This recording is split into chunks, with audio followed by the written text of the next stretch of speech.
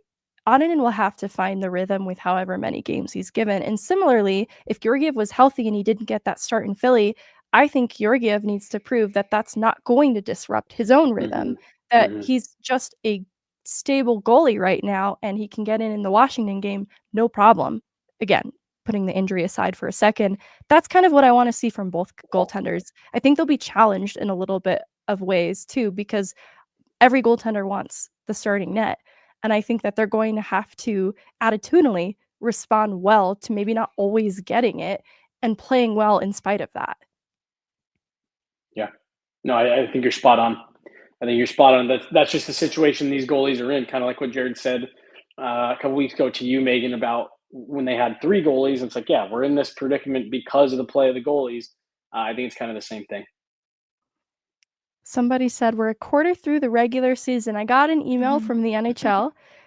Tomorrow marks the quarter mark, and one of the storylines is the Art Ross Trophy race. Reigning Hart Memorial Trophy winner Nathan MacKinnon became the fastest player in Avs history to 30 points in a season, tied with Kirill Kaprizov for the league lead in points. He is among the top of the names, at least at the quarter point in the season mark.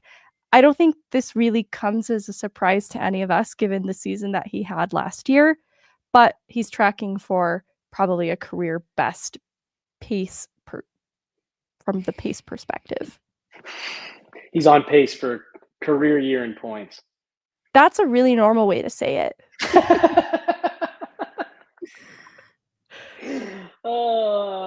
I don't know what else you got on the rundown, Megan, but I feel bad. I kind of accidentally roasted this person earlier in the chat, so I just wanted to make sure we circled back to this one. Thoughts on Val's game so far?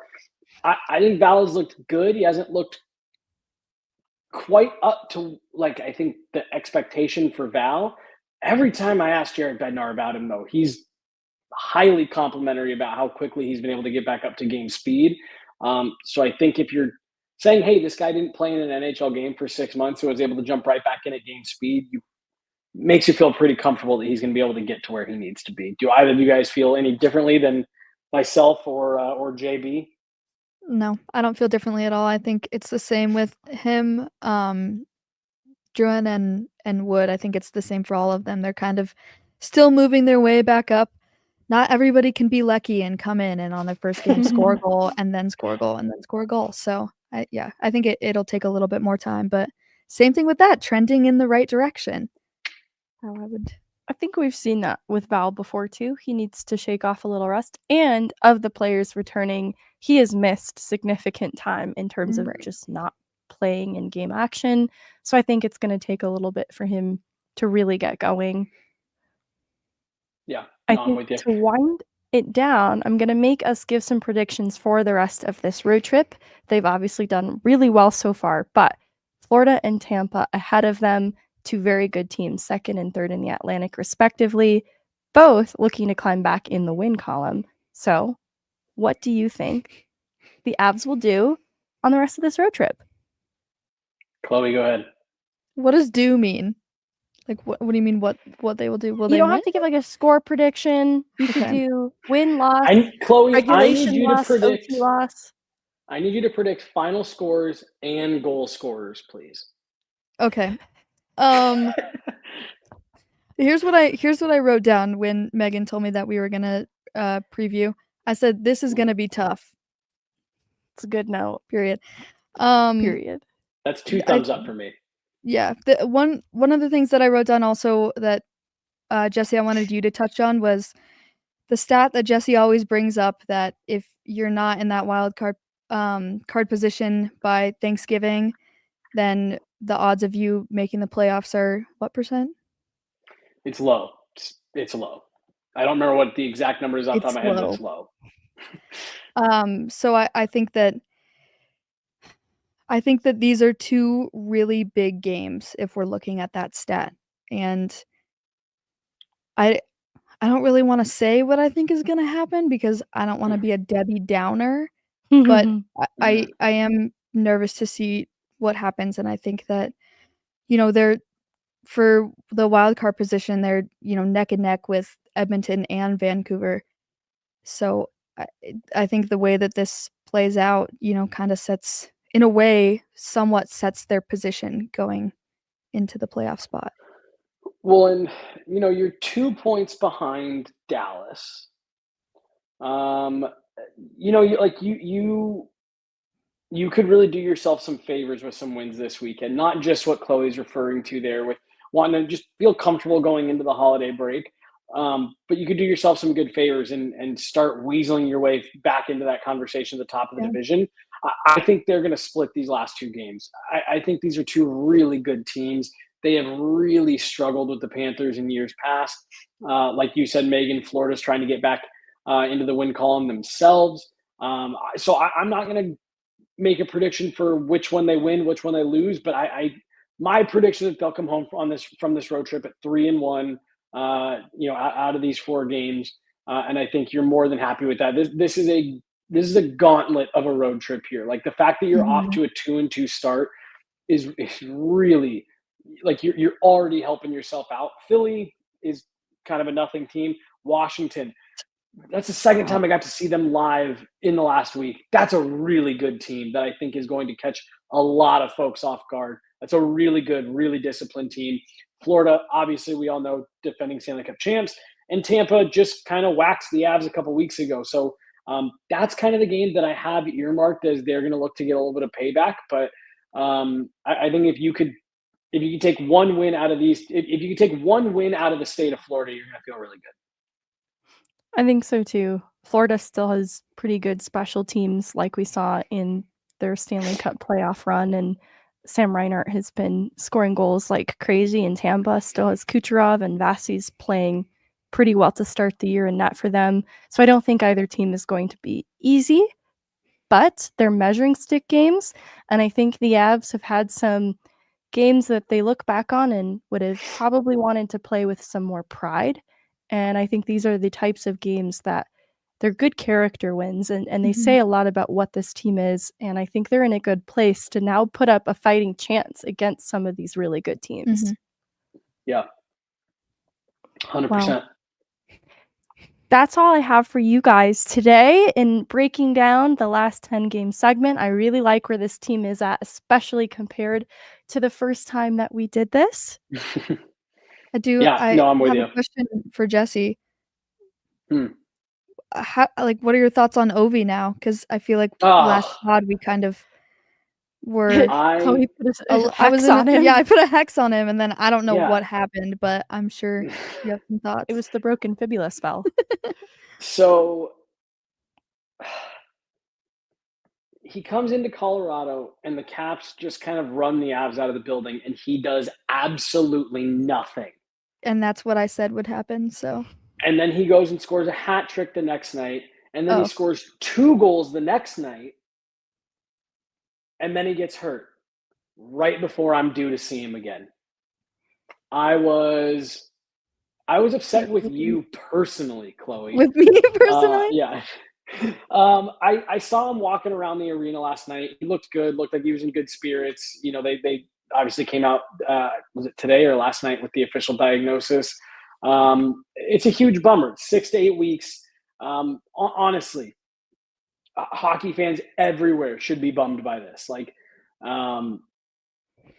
the start that Ovechkin was off to wasn't just fun because he was chasing history. Like, it was historic already to be doing what he was doing at 39 years old, scoring at the rate that he was scoring. I believe it was his best start ever. It was his most goals through 17 games or 18 games in his career at 39 years old. It was just amazing. And like, he looked poised to knock that record out this year and say, we're not letting this bleed over. I'm not going to sit on this for another summer. I'm getting it done. And 6 to 8 weeks is a long time. So I'm super bummed. I hope Ovechkin gets back quickly. And if you can please lift that hex off of him, that would be great. I'll lift it off of him right now. I'm so sorry, Ovi. Please don't get hurt.